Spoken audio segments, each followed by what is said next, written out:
We are live. Welcome in, everybody. We're going to be talking about how I eat. I'm going to babble on just for a little bit here. Let people enter the chat, so to speak. But great week one of football. My damn Jets still can't quite figure everything out. But I guess at least they played pretty well. Some more football on tonight. I think the Bears and the Vikings. That should be pretty cool to watch that. As you guys know, I'm a football freak. I love football. I've been sharing with you guys a little bit more on like exactly what I eat. Because I think nutrition is a really important topic. I talk about it often, but I think that showing people like exactly what I eat is going to be something I do a lot more frequently. That way it's just right there up front, and it's like, it makes it easier. So people get really confused on like what I'm eating and when and why. And like, oh, I thought you were sugar diet. I thought you were a carnivore. I thought you were, thought you're on this, I thought you're on that. I'm not part of any tribe. I'm not part of any particular tribe. I think a lot of methods are effective, and I tend to utilize a lot of methods myself. But yeah, today we're going to go over like how I'm eating now.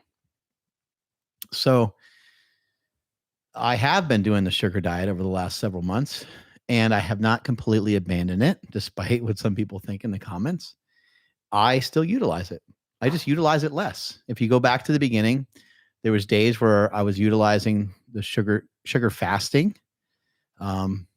where I was utilizing sugar fasting, like on most days. And then on other days, I would pick the protein back up. Well, I did that for a while. I loved the results I was getting. And so I continued to mess around with it and play with it. And then I found that by adding in more of these days where there's protein and carbohydrate and it's low fat, that my performance was better, was improved. My performance with just the carbohydrate, with just the sugars in there, it's really, almost like a fruit fast more so than anything else. But I noticed by having, more variety of carbohydrate, and I noticed by having protein throughout the day, that it helped to make me stronger, much like a bodybuilder. And I know this already. I've done that before. I've eaten that way before and liked it. But I was just experimenting with the sugar diet. And so nowadays what I do is I do the sugar diet, every couple days. Sometimes it's every other day. Sometimes it's twice a week. Sometimes it's 3 times a week. And today, that's what I'm doing right now. I have a juice here with me that I've been drinking. I have some blueberries, and I have a banana. I had a coffee this morning with a banana in it and some collagen protein. Remember, that still kind of follows some of the aspects of the sugar diet. I ate a nectarine this morning as well. And yeah, I've been chomping on some blueberries, some dates, some juice, and a banana. And so today is a day where I'm eating more of the, I guess, sugary foods, you'd say. Probably later this evening, I'll switch into eating, or even after this, probably around 4 or 5 p.m., I will eat the sweet potato I cooked up last night, a Japanese sweet potato. I threw it in the fridge so it's heated and cooled. When it's heated and cooled, don't forget it turns into a prebiotic fiber, and about 40%, 50% of the carbohydrates turn into this prebiotic fiber. And so I do that with rice. I do that with potatoes. I cook them up like the day before, keep them in the fridge, and they don't have nearly the same amount of carbohydrates. I'm not doing that because carbohydrates are bad. I'm not doing that to try to add a lot of fiber to my diet. I'm doing it because prebiotic fibers are good for your gut. They're good for your gut microbiome. They're good for your gut bacteria. Feeding the gut bacteria is the way you can kind of look at it rather than just feeding yourself. So that's what I use, and that's in accordance to all the information I have now. I could be wrong, like that. Maybe some of that's not accurate, but that's what I do. I usually cook my rice in bone broth in the rice cooker. So that's a method you can use. Utilize some water, utilize some bone broth rather than just cooking it in just straight up water, which has no nutrients. Cook it in some bone broth. And all it's going to do is add some salt to your dish. Might add a little bit of flavor depending on the type of bone broth that you have. But that works awesome for me. I really like that a lot. It has a lot of good flavor. And yeah, I mean, recently, the way I've been eating, to sum it up and to give it to you guys straight, I've been doing the sugar diet 3 times a week and 4 or 5 times a week, depending on the week. It's just bodybuilding diet. What's a bodybuilding diet? Bodybuilding diet is a low-fat diet. It's just a low-fat diet. I'm not even going to say low-fat, high-carb, because it doesn't always have to be high-carb.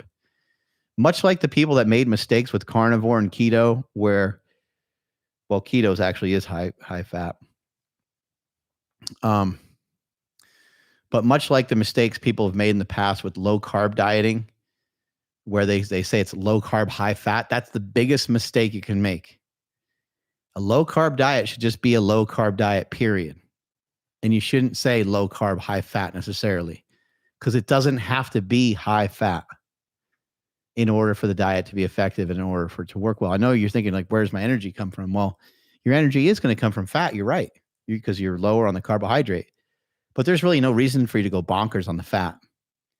You can just bring the fat calories up to about, 70 or something like that. If you're a low carb person, 100, but you don't need 150 grams of fat or 200 grams of fat. That would be really rare that you would need that. If someone's you're trying to bulk up or something like that, then maybe I can see some of the utility in that. So yeah, I'm on a bodybuilding diet, and then intermittently I'm utilizing intermittent sugar fasting. That's what I'm doing. So today is like a, I don't know, you say like a 20-hour or 16-hour sugar fast. And remember some of the benefits of the sugar fast. Remember, some of the things that it does. I'm still experimenting with it all. I'm still checking it all out. I'm still working on it. But I'm still making progress. I still feel like I'm getting leaner.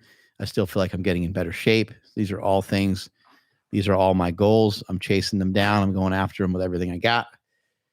And it feels good. I'm getting stronger with some of the strongman stuff, farmer's carries, along with some sandbag work, along with some med ball stuff. You guys seen me, tossing the med balls in the back of my pickup truck. The stones, picking up the stones and kind of working on a lot of that. So yeah, just a lot of variation. It's interesting when you use variation in a workout, people don't have as much of a problem with it. But when you use variation in your diet, man, people tend to get upset. They tend to get really mad. And I like utilizing different strategies. Also, I found that this diet really hammers and crushes and kills cravings. Because I'm eating bread on this diet. I'm eating pasta on this diet. I'm eating hash browns on this diet. I'm eating pancakes on this diet. Now, look, the pancakes and some stuff like that, that's going to be few and far between. It's kind of like the candy. Unless I'm going to make some pancakes at home, I'm not going to eat pancakes that often while I'm eating out. Maybe once a week. Those potatoes right there, I didn't even eat them. I didn't ask for them. I didn't eat them. The potatoes that are on my plate with the egg white omelet that I got. Yeah, I got an egg white omelet at a restaurant the other day and got some extra egg whites on the side and smashed it all into some pancakes that I ate after I went on a 5-mile hike with my wife. And I also got a bowl of fruit. And this is just kind of how I'm doing some stuff right now. And it's feeling great to me. How many grams of carbs, how many grams of fat, how many grams of protein? I would say grams of carbs in a day, maybe somewhere between 400 and 500, somewhere in there. The carbs actually probably could come down a little bit. There's probably not a reason for me to eat that amount every day. So that's something I'll look at. Here you see a video. I'm eating some oats with some oatmeal. And yeah, like just, weird negative visceral responses from people where they're just like, one guy's like, oh, I called it, he's going off the sugar diet. It's like some person is like waiting for me to like go off the diet so they can make that comment. Like, just how weird. Why are you following me? Like, what is wrong with you? That is such odd loser bullshit behavior. I hate seeing stuff like that. And even if I was off the diet, so what? I tried something and maybe it didn't work great for me. What's the big deal? Why is that bad? Why is that bad for me to report on some different things? You know who's been wrong? You know who's been wrong on social media? You know who's been wrong on YouTube? Everybody. Everybody. Doesn't matter who you follow. How many videos have you seen from Lane Norton retracting a statement, retracting something about collagen, and then saying something else about collagen? How many times have you seen some of these guys say, oh, man, I was kind of wrong on this. I was wrong on that. That's what happens. Peter Itea, all the fasting and everything he was doing for years and years. He wasn't trying to hurt anybody. He's not trying to harm anybody. Oh, look, he's not doing fasting. I told you. It's like, well, dude, what the hell? People are just trying to have good outcomes, just trying to have, trying to do some things that maybe, sound difficult, sound challenging. Those things that are challenging are going to challenge our body, mind, spirit, our neuroplasticity, and all these different things. And it creates excitement. So why not try some new stuff? What's wrong with trying some new stuff? And what's wrong with sharing some new stuff? There ain't nothing wrong with sharing some new stuff. I'm doing a lower fat diet. People are like, what's wrong with fat? Absolutely nothing. That's why I'm telling you not to eat any of it. Because you're just going to pull fat off of your body. So you're looking for animal fat a lot of time. A lot of people doing carnivore and stuff, right? That's reasonable to say. A lot of these people are getting their fats from animals, correct? Well, what's wrong with you as an animal? Why can't you run off your own animal fat? That's around your waist. It doesn't make any sense. I know there's a lot of people that talk about your hormones and all these things. I think, I don't want to say with 100% certainty, but with like 95% certainty, I'd say most of these claims are bullshit when it comes to people eating a low-fat diet and having their hormones tank and crushed. Because you should be able to pull fat off of your body and utilize that energy. Now, okay, you have to, at some point, you'll have to make sure that you're not overeating, because then you just end up in a situation where you have de novo lipogenesis, where you have some of those carbohydrates turning into fat. Okay. And so that might prevent you from utilizing some of the fat on your body. But even in that case, you're still making fats. You're still making some of these fatty acids. It's not like you're without fatty acids at all. So you either got your fatty ass or you got your fatty acids coming in from the carbohydrates. And I want to say, look, I'm not preaching against fat altogether. I'm usually telling people go into between a 30 to 50 gram recommendation for 3 days, 8 days, 10 days, 14 days, 3 weeks, and then come out of that for a day and then go back to it. Have a day where you maybe eat a little bit more fat if you're really that worried about it. But I'm telling you, you're not going to run into problems. Now, the only way you could run into real problems would be if you are, if you're massively under eating. So if you're not hitting like a decent amount of calories, you're not hitting a decent amount of carbohydrate and protein, then you are going to probably run into some problems, because you're just under eating, and under eating always represents in you not feeling great. Bodybuilders getting ready for a bodybuilding show is another area where you could run into an issue, because your body fat levels are so low that's hard for your body to figure out how to continue to pull body fat off the body when you're already super lean. The body's going to want to keep that around for survival, right? It makes sense. Your body's like, yeah, I don't think we should be sparing this. Maybe we can spare something else. I don't know if that's how it actually works, but that's how it kind of works out in my head. And so the idea of your hormones getting crushed just because you're not eating like 80 grams of fat a day I think is pretty ridiculous. Now, again, if you go with 5 grams of fat every day or 10 grams of fat every day, and you do that for 6 months, yeah, you might run into an issue. But that should be pretty that's normal, right? That should be fairly recognized. That's not hard to understand. And I'm not saying to have 0 grams of fat, but this is the way I'm eating right now, and it's not really going to change that much at the moment.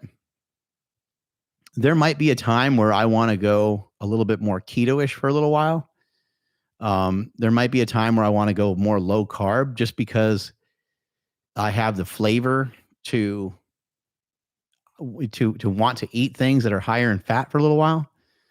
That could definitely happen. I've mentioned that many times. That I'm going to probably switch diets. I'm going to switch things up. But for now, most days it's like the vertical diet, just with like really lean meat. Stan Efferding, just vertical diet.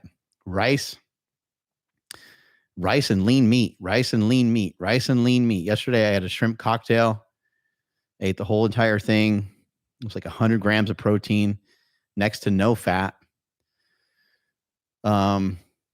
Yesterday I also ate a bunch of fillets from Piedmontese, 0 grams of fat. Very, very lean. Dumped some, it's like called Beauty and Broth is the bone broth that I use. And that's a concentrated bone broth.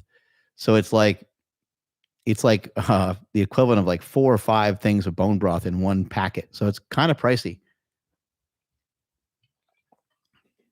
It's also kind of awesome.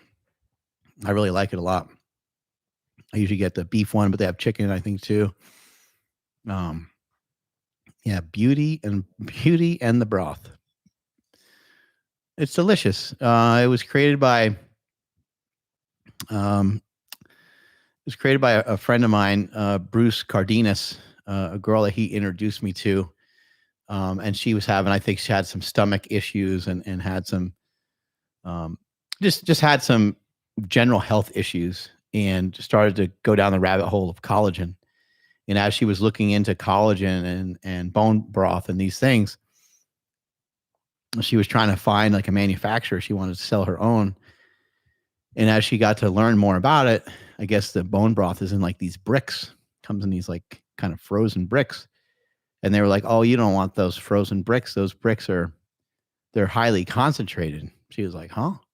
She's like, yeah, I want those frozen bricks. And so she made her own company that's out of the concentrated bone broth, which I think is cool, because bone broth is really watery, has like no flavor. This tastes almost like, I don't want to say tastes like gravy, because that's not the right wording, but it kind of tastes like a gravy. You dump that stuff on some steak, it's unbelievable.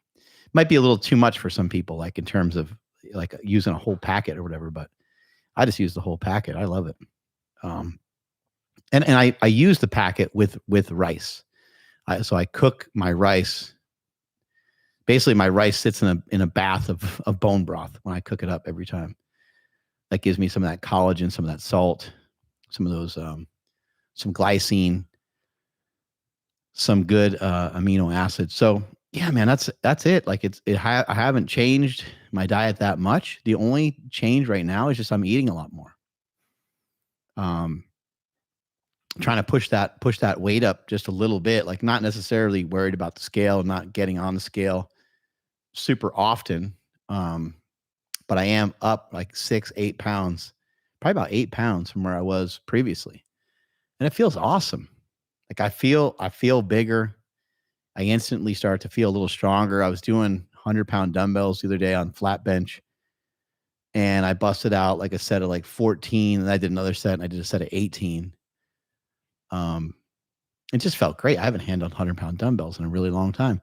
405 bench the other day with the slanger on, like just feeling stronger, and just like moving better in general. And I still have the goals of like some of the mobility stuff. I still have some running goals. It's just I don't know when I'm going to get back to running with the issue with my foot. So here's me and one of my training partners, banging out 405 on the bench.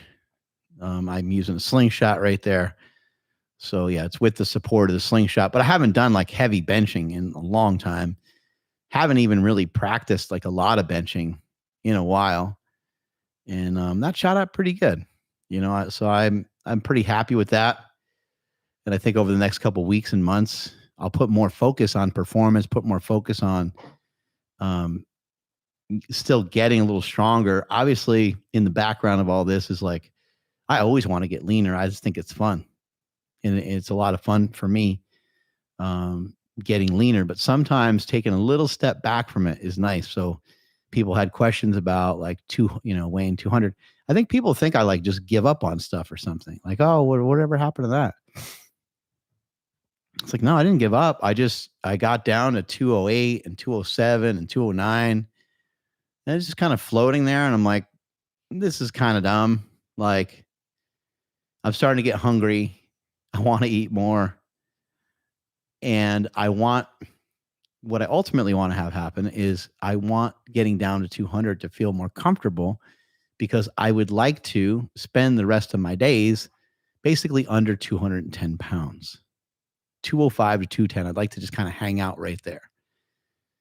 And, as of right now, I'm still, X amount of pounds away from that, 15 pounds, 10 pounds, something like that, which isn't a huge deal. And I know it will happen easily, but just like my other weight drops, like I've dropped for a few years, I was 250 to 260. For a few years, I was 230 to 240.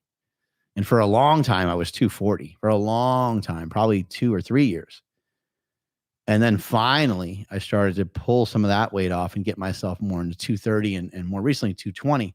But I know to get to 210, I know what it's going to take for me to get to 210. And what's going to take for me to get to 210 is for me to just pull back a little bit. And this isn't like an invitation to like go ahead and eat like a pig. This is an invitation to eat a little bit more food, to make some room for things like sourdough, pancakes, pasta. Those things don't have any negative side effects on my nutrition. However, it's easier to eat more of those things. So that is something that I need to kind of pay attention to. And then as I start to work my way back towards losing weight, I will have to eliminate some of those things, not because they're macronutrients, but because it makes overeating easy. And so I'll skip down on that a little bit over time, but still staying lean. As you can see, some of the pictures, still staying lean. And yeah, it's just slightly different. It's hard to be patient like this. It's hard to wait. It's hard to, stick to it. It's hard to do some of these things. You don't want to, you want to just get your results. You want to just get to your goal. But I've found, over the years that that's like a mistake. Just to like nosedive into your goal, especially when you have a goal like this. Cause I want to stay at that weight. So if you guys have some questions, I'm open to answering some questions on the diet, but I'm also just going to tell you guys a little bit of the food I'm eating. I did mention the pancakes, the hash browns, and so on. But I'm also eating fruit juice, which I have a little bit of juice here. My main fruit is banana and blueberries. I do like dates as well. I like peaches and pears, or peaches and nectarines. I'm having vegetables. I've been eating a lot of garlic lately. I've been eating a lot of onions. Sometimes I'll have peppers and stuff like that too, but I haven't had peppers in a little while. Let's think about the carbohydrate sources. Rice cakes, potatoes, normally a Japanese sweet potato, although I'll have regular sweet potato here and there. I don't really like those that much. A regular potato here and there. Regular potato with some Greek yogurt with some ranch powder mixed in there is really damn good. Really good on a potato, like a regular potato. Your Greek yogurt can be kind of your substitute for sour cream. And if you hate the 0 fat Greek yogurt, then maybe get a 2% and try that. Still a great option, still loaded with some protein. Egg whites, eggs. I don't have a lot of whole eggs, but I'll have some whole eggs here and there. 99% lean ground turkey. There's the Simply potatoes. That's a great option too. Tastes really good. Throw it in your waffle maker and it'll come out crispy. I have made this both ways. I've made it with some egg whites in it and without the egg whites in it. And it stays together pretty good with egg whites. You can kind of see there. Stays together pretty good with egg whites. You can also throw a little bit of mozzarella cheese in there as well. And that'll just make it taste better. Like it would make it taste better. It might give it a little bit of crunch. Yeah, I just topped that off with some steak and it was just unbelievable. Really, really damn good. And, if you don't put the cheese with it, well, if you do put the cheese with it, just use a small amount. But without the cheese, it's probably easier for you to make it more on the sweet side if you wanted to pour maple syrup on there or something like that. But it's kind of up to your own taste buds for that. But that's another thing that I eat that's really good. I'm obviously eating a lot of lean meat, certified Piedmontese beef. There's nothing like it in the world. It's grass-fed, grass-finished, regenerative agriculture. I talk about it all the time. Use the code MarkBell. I do not receive kickback from these guys other than their support, and they give me a lot of free meat. And they've been very generous to me, and they have sponsored the podcast as well. But this is not like an influencer thing of like, use my code. This is use my code, not to pay me. This is to use my code for you to get money off of this product. 25% off, free shipping as well.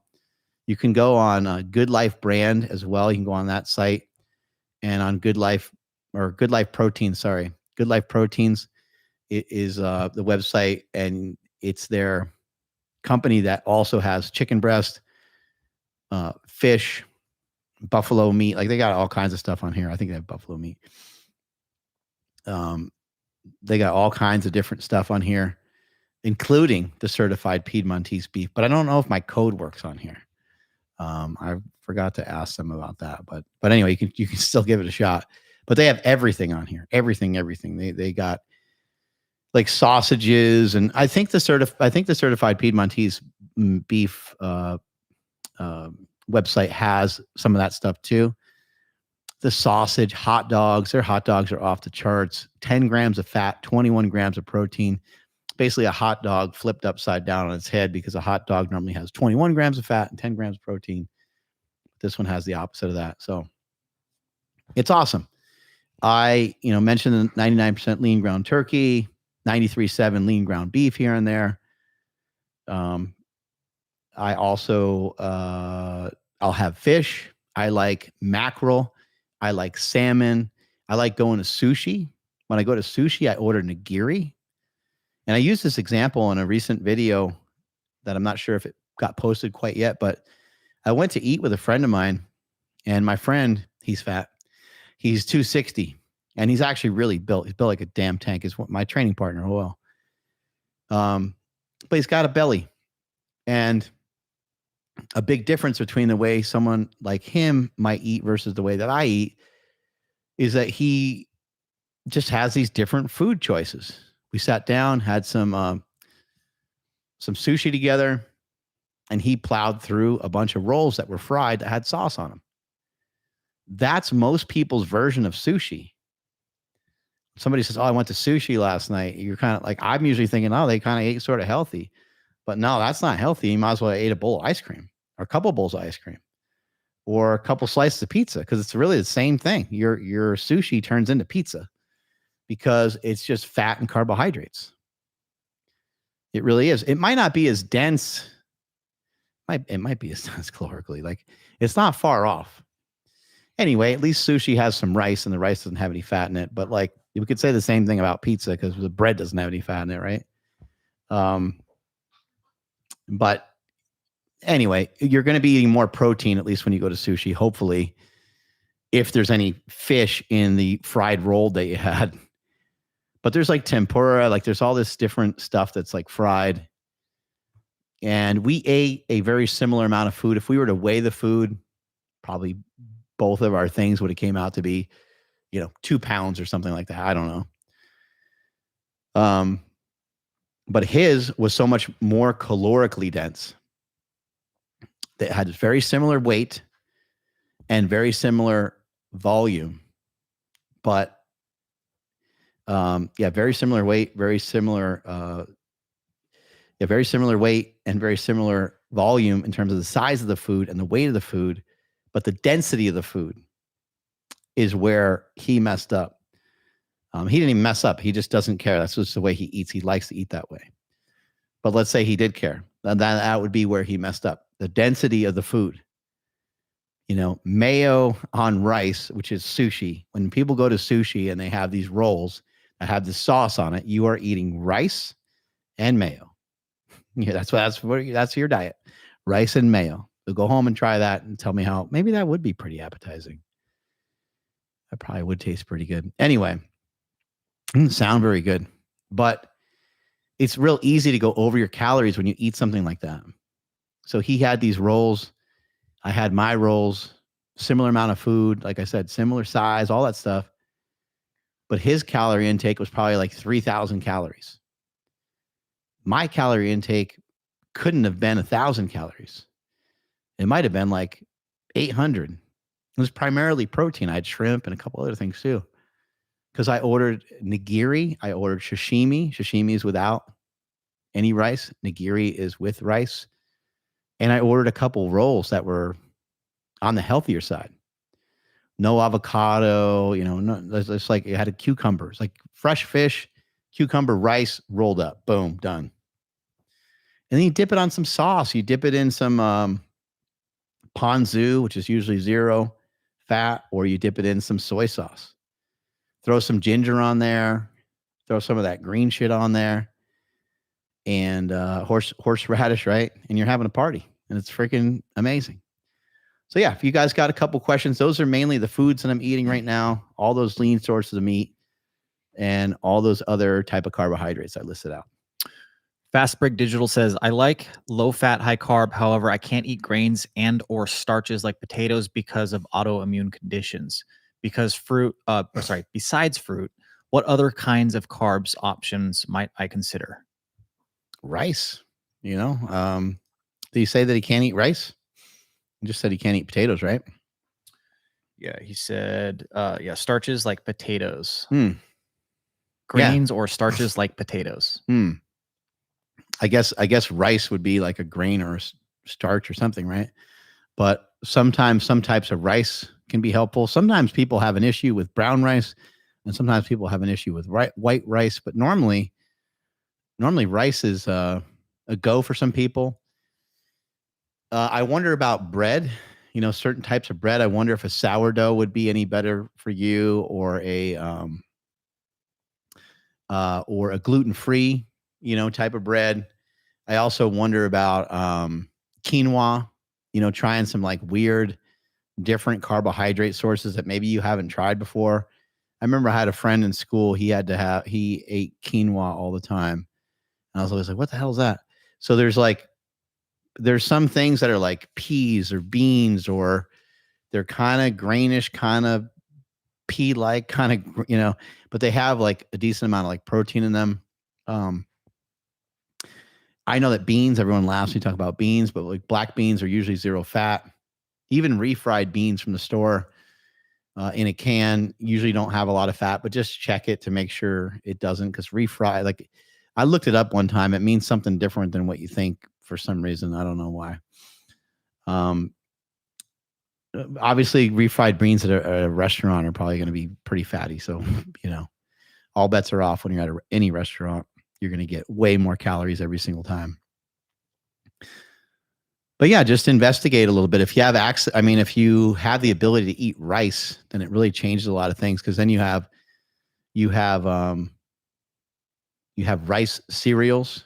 You have maybe something like Fruity Pebbles or Cocoa Pebbles, which are usually made with like rice. You might have access to be able to eat something like that.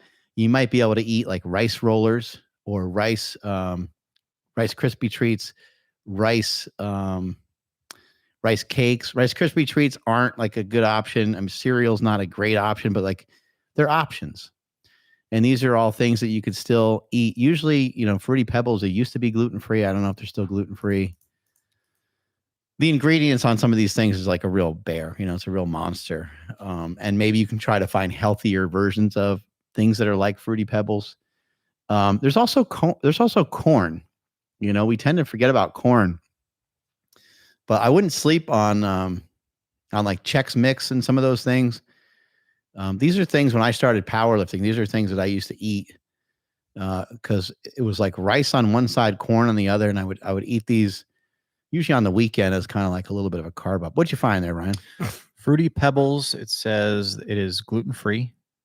And Cocoa Pebbles is also gluten-free. Yay! We should win something for that. That's a big deal. That's a big victory. Yeah. So I mean, if you can eat rice, then that kind of changes everything. If you can't eat rice, and you're mainly left with fruit, and you can't have potatoes, then that really sucks. I do think sometimes it's worth trying to investigate why can't you eat some of these things? That might be worthwhile. Don't forget about honey. Honey can go a long way. You could throw some honey in some yogurt. You could throw some honey. You could throw some honey on a dish where you, again, if you can eat rice, it changes everything. Almost everyone can eat rice. So I'd imagine this guy can eat rice. If you have a really good one is lean ground beef and rice and honey is delicious. Or lean ground beef, some rice, some honey, and some sriracha or something spicy. Man, that's really good. People also sell some things called hot honey, kind of a combination. There's a combination of sriracha and honey is another really good option. Just make sure these things don't have oil in them because people put oil on just about everything. Again, I'm cooking all my stuff with no oil. If for some reason I'm like, this is going to get all the pan all jacked up and weird, I have beef tallow sitting on my counter. I have coconut.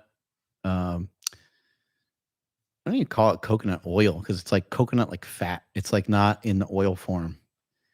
You can buy coconut oil that's like refined and like is just like a straight oil, but you can also buy like coconut fat that's just like sits in the jar. Because at room temperature, your saturated fat, room temperature or colder, it should be structurally intact. It shouldn't be a liquid. Coconut, macadamia nut, those are all different kinds of fats that you can use that won't just get completely annihilated by heat. I'm also eating more frequently. Like usually when I get out of bed, I'm making an effort to have a little bit more of a meal. Sometimes I'll eat steak right when I wake up in the morning. Sometimes I'll have oatmeal, just like you saw as a video, or I'll have the simply potatoes. Yeah, making like a little bit of an effort first thing out of bed, actually have like a meal, actually have, a few hundred calories. And I've been training later in the evening more recently. That's a weird shift for me rather than training first thing in the AM. But that's been feeling really good. Other questions? Yeah, Johnny Cook says, I dropped from 21% body fat to 16% in 12 weeks doing carnivore and fasting. Now I have only dropped 1% to 15 in 12 weeks eating low fat, higher carb, moderate protein. Where could I adjust and break the plateau? So it sounds like you made a lot of progress utilizing a lower carb plan, and then now you tried something different and you're not really losing weight. One area that I would look is like if your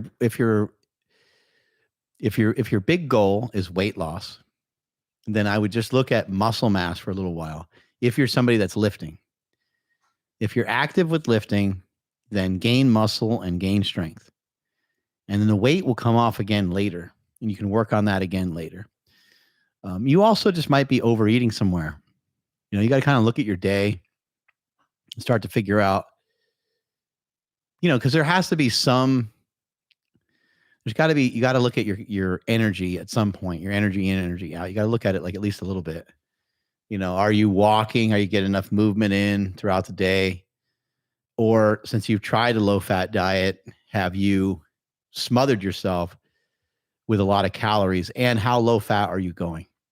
So kind of hard to go lower than 30 grams or so, 20 grams. It just gets to be too difficult, gets to be too much of a pain in the ass. So if you can't trim the fat there anymore, then take a look at that carbohydrate intake. Like, how much are you really consuming? Because you can smash a shit ton of rice and you can get in a lot of calories through rice. Maybe switching from rice to potatoes or something like that might do the trick, because potatoes typically have 3 to 4 grams of fiber per medium potato, and they only have like 35 grams of carbohydrate. So it's not that much. 35 is actually more like they're under 30 grams of usable carbohydrate because of the fiber. So if you were to have, let's say that you had 4 potatoes a day, 4 medium-sized potatoes a day, like that's a lot. 3 or 4 medium-sized potatoes a day, that's a lot of food with some very, very lean meat. The places for most people to make the biggest changes is through their meat. You want leaner and leaner and leaner meat. Even in this country, even though people don't eat, people probably aren't getting in enough protein. So you can make an argument that they're not getting in enough meat. But if you just took everyone's protein sources and just lowered the amount of fat in it, almost everybody would lose weight. There's some people that probably don't even eat enough meat to where that would register. But hundreds of thousands, if not millions of Americans would lose weight if the patties, let's just say beef patties. Let's just say beef patties across the country. Across the country, all the beef patties at all the fast food places are now 93.7. There would be some dramatic shifts in the health of this country just from that. And I know, like, that wouldn't be good, because like those burgers aren't going to taste the same. They're not going to be nearly as good with that much less fat in them. You might have to go to the 85. But these burgers at these restaurants are like 70, and we saw the release recently of the ingredients of these things. They're kind of an abomination, If you're stuck in a jam and you're a low carb guy, makes sense to go for a Flying Dutchman. I think it's enjoyable. It's a small deviation from your actual diet plan. It could be something fun to do here and there, but I don't think relying on it is a good idea. Yeah, sorry that you're not getting better results, but those are the things that come to mind right away. I think something else to look at is from a slightly different perspective of, if you feel like you're eating a lot, but you're not gaining weight, that's awesome. Like that's amazing. So that's a side that people don't really talk about much. Sometimes if people are like, yeah, man, I kind of like the diet. I kind of enjoy it. Okay, that's really cool. That's actually a large percentage of the diet that you should follow is the one that you enjoy. Okay, so that's a big deal. Like, let's not sell that short. Another big deal is, I feel like I'm eating a lot, but I also haven't really lost much weight, so I'm kind of bummed. It's like, well, shit, man, that's kind of great. You're eating a lot of food. Okay, yeah, it does suck that you haven't really lost weight yet. But now maybe can we talk about, chopping back a little bit on some of your food? Because maybe there's a couple areas where you could chop back some of the food a little bit. Maybe there's most of the time when I talk with most people, it's usually the fat calories that need to come down. And as somebody that is following the low fat, remember, just don't call it low fat, high carb. Just call it low fat. It's a low fat diet. Try eating 200 grams of carbs with your low fat diet for a while. See how that goes. Just try it. Let's just try it for like 2 weeks. Okay, I can eat carbs, but I can't eat more than 200. Ready, go. Just give it a shot, or maybe just a couple days a week. Because maybe on the other days you're having 400 or 500 grams of carbs. So now you go Monday, Wednesday, Friday, 200 grams of carbs. And the rest of the week you eat whatever amount of carbs you want. These are all things to give a try to. These are all things that should help. Remember, as I said in previous videos, if you're trying to get lean, and you lost a bunch of weight and you're trying to get like leaner, sometimes both macronutrients need to come down. And both the macronutrients are carbs and fats. The protein, you can leave the same. Obviously, if you're doing some sort of sugar diet, wizardry type thing, then yes, the protein sometimes is lowered on occasion for some of those things. But that's usually just momentarily, just like I'm doing today. Today is a sugar fast during the day, and then it'll be lean meat and starch by night. And for today, it happens to coexist with my workout for tonight. So I'm going to go home, eat a bunch of meat, eat a bunch of potatoes or rice, and then go have a killer workout, and then have one more meal, and that'll be it for today.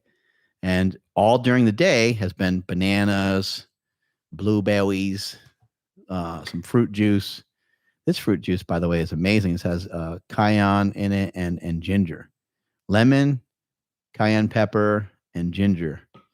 Man, I love that. It's like I don't know. It's weird. It's a weird flavor, but whatever the hell that is, I really like it.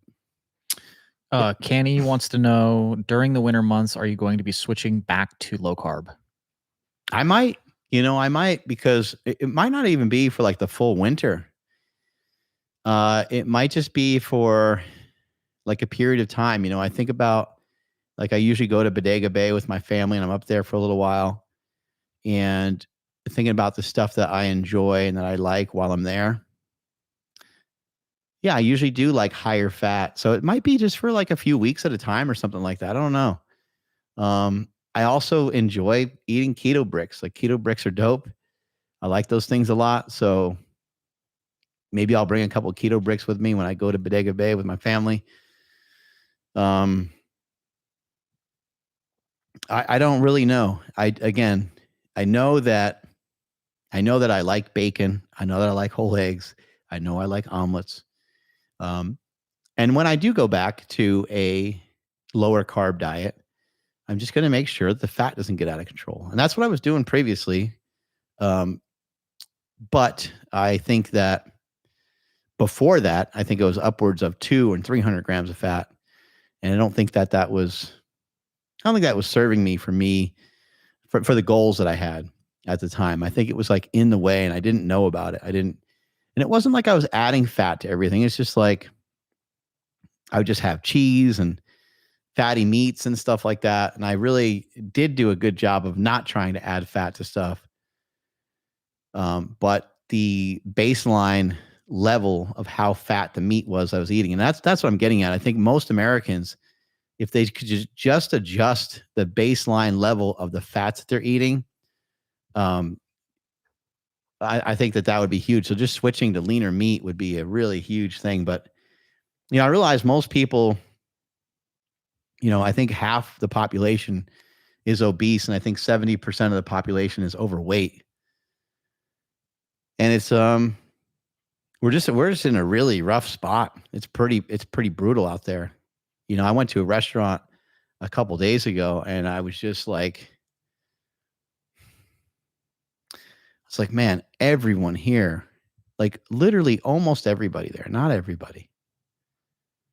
My wife and I saved the day, but everyone there was fat, like fat. And it's a good restaurant, so it makes sense. That's where the fat people are going to be. They're going to be at the yummy restaurant. But I was like, man, and you sometimes wish that you could like not preach, but teach or coach some people. You're like, man, I wish I could explain to that guy over there a couple things, I wish I could explain to him, hey man, you really like that steak that you're chewing on right there? Okay. You really love that steak? We don't need to take it away from you, but we need to take away these French fries. You know what I mean? Like, and just help people. But There's some people, I guess they're probably totally okay with what they're doing, or maybe not recognizing or realizing what they're doing. And so, it's hard sometimes not to be judgmental, but it's also not helpful to be judgmental. It's more helpful to be observant, right? Observe and assist when asked for it. That's kind of the polite thing to do. But yeah, sometimes I'm like, man, I just wish I could go over to that table and explain to that family. Let's see young kids getting, young kids getting fat is a rough one for me to see. I realize there are genetic differences, but sometimes you're just like that kid's getting an unfair shake from society. Hopefully it's not a milkshake. But the kid's getting an unfair shake from society because he or she they're going to be exponentially that much heavier than their friends. And that's going to be something they have to deal with. And some people might say, okay, well, what about the skinny kid that gets picked on? He's got to deal with that. Okay. Yeah, I get it. I understand. But too much isolation when you're like, you're in 5th grade, you're heavy, you can't barely climb the rope in gym class. The odds of you, wanting to become a, NFL football player or something it's just lower. Like, it's just lower. Like, obviously the hopes and dreams of like a little kid is always really high. Right.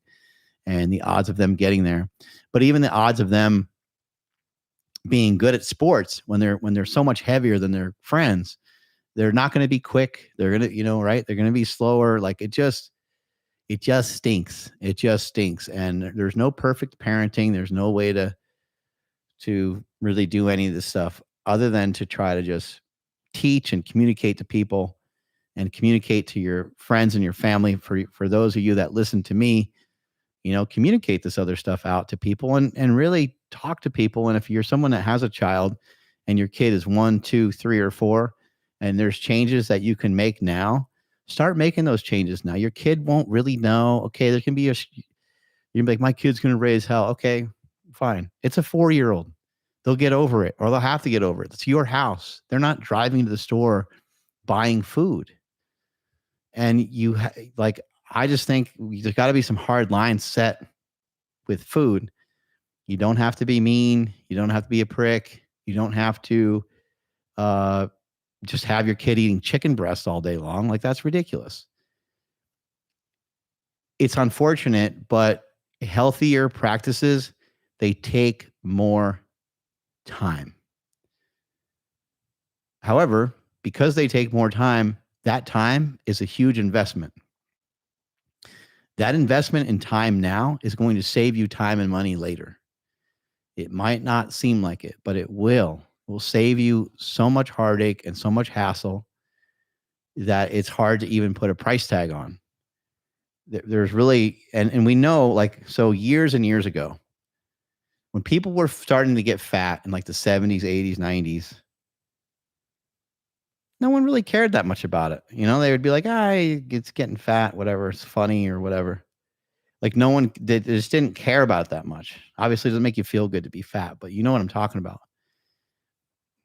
And now we have so much analysis and so much information on every marker of your health being compromised by being excessively overweight.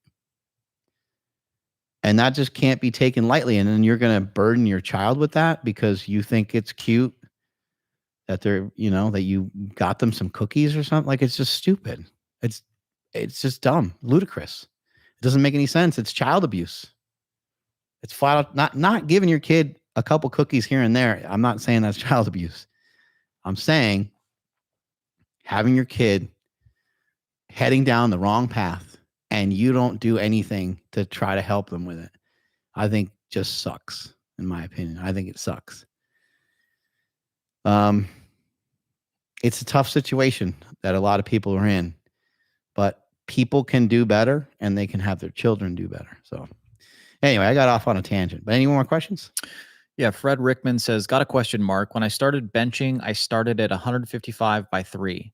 In 9 months, I was able to do 330 for a single. I took no supplements or creatine. Would you say the potential is there for powerlifting?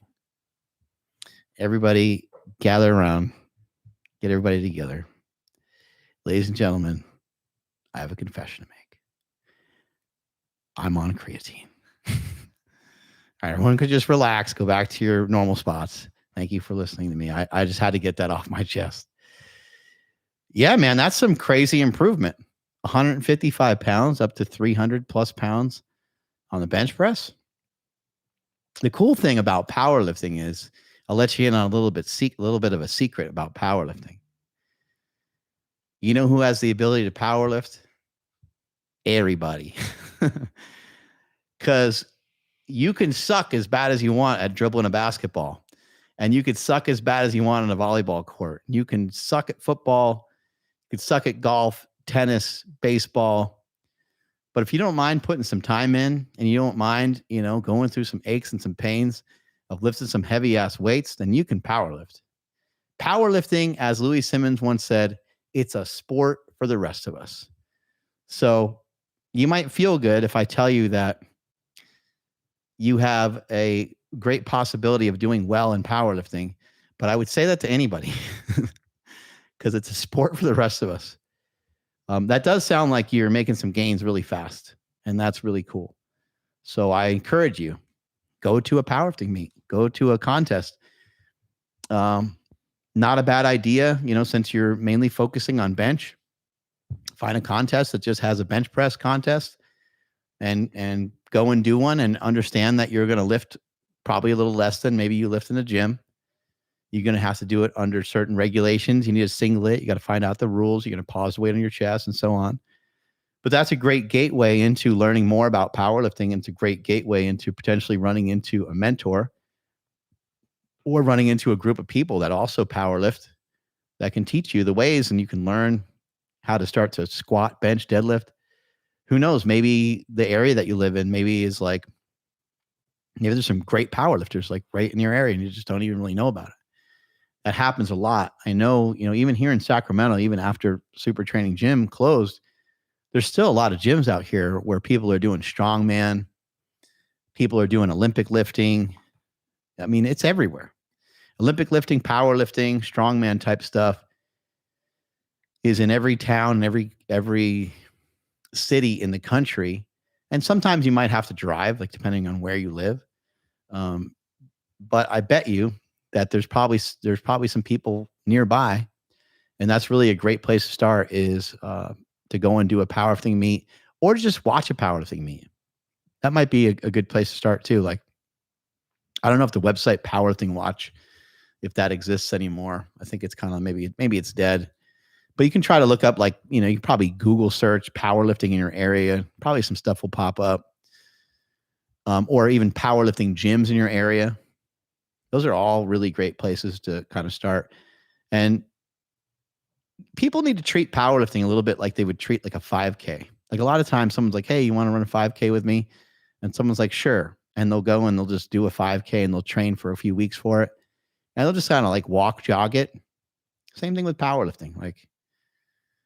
A powerlifting meet, obviously you're going to want to be a little bit tuned up to be able to do a powerlifting meet in the first place. But sometimes people hear about them and they're like, I'm not that strong. And that's kind of the point, is to do them so you can get stronger. That's what a powerlifting meet is.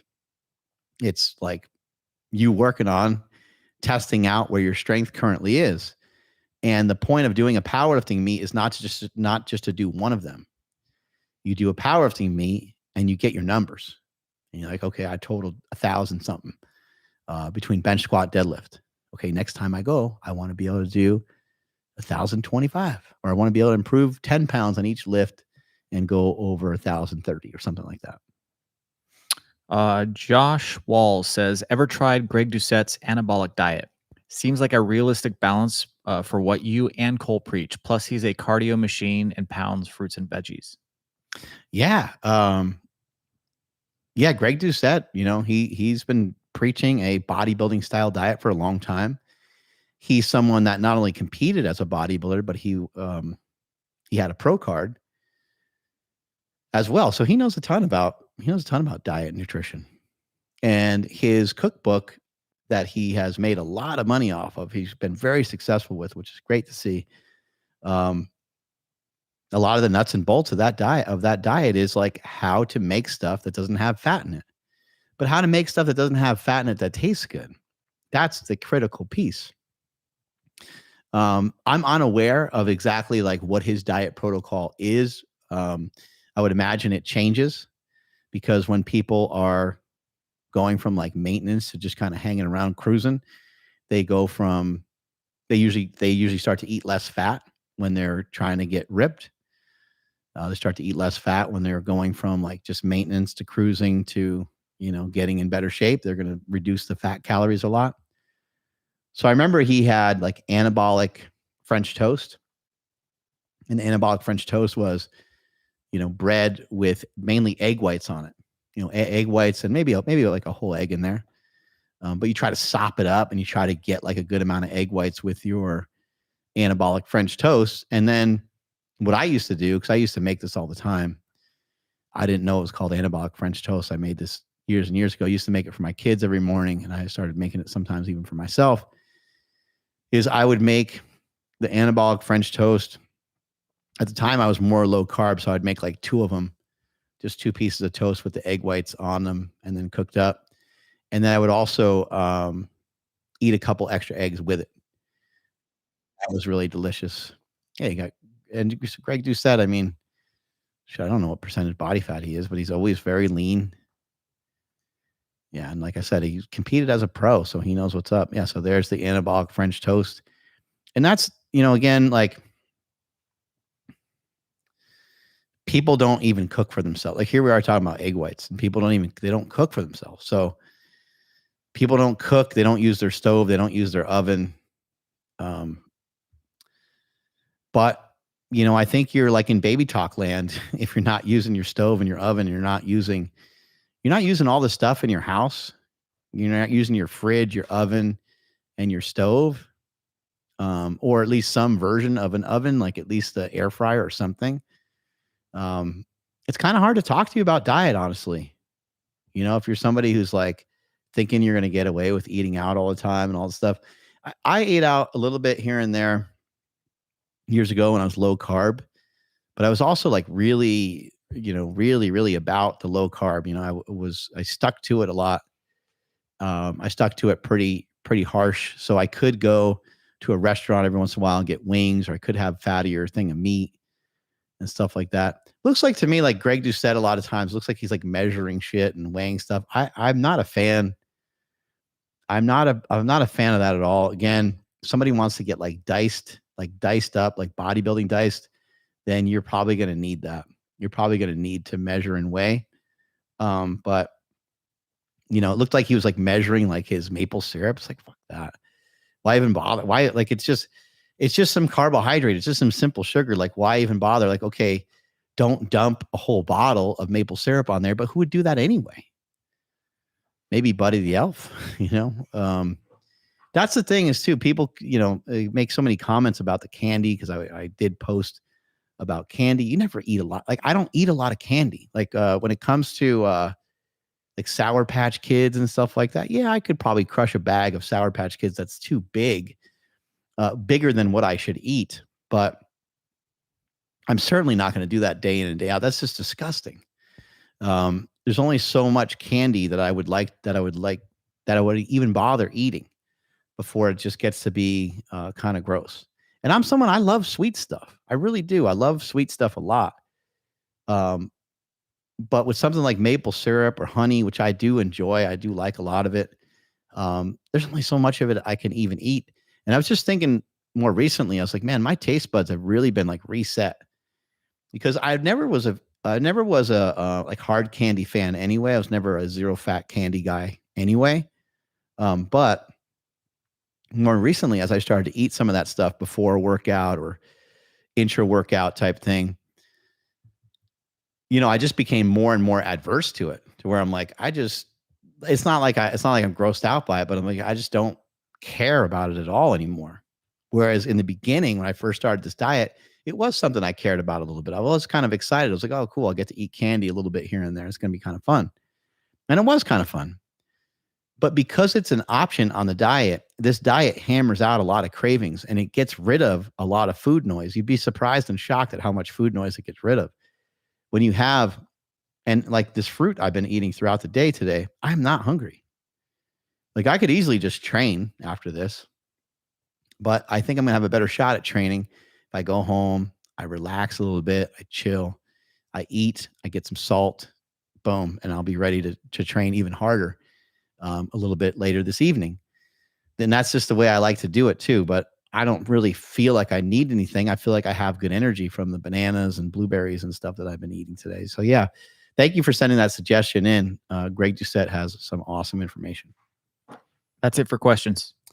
So that's the way I'm eating these days. People keep asking all these different questions. I'm going to continue to change. So in a couple of weeks or months or whatever, we'll check back in. I'll give you some different information on exactly the way it is that I'm eating. Again, if anyone has missed it or they haven't been paying attention, I am following a bodybuilding style diet where I have 30 to 50 grams of fat per day.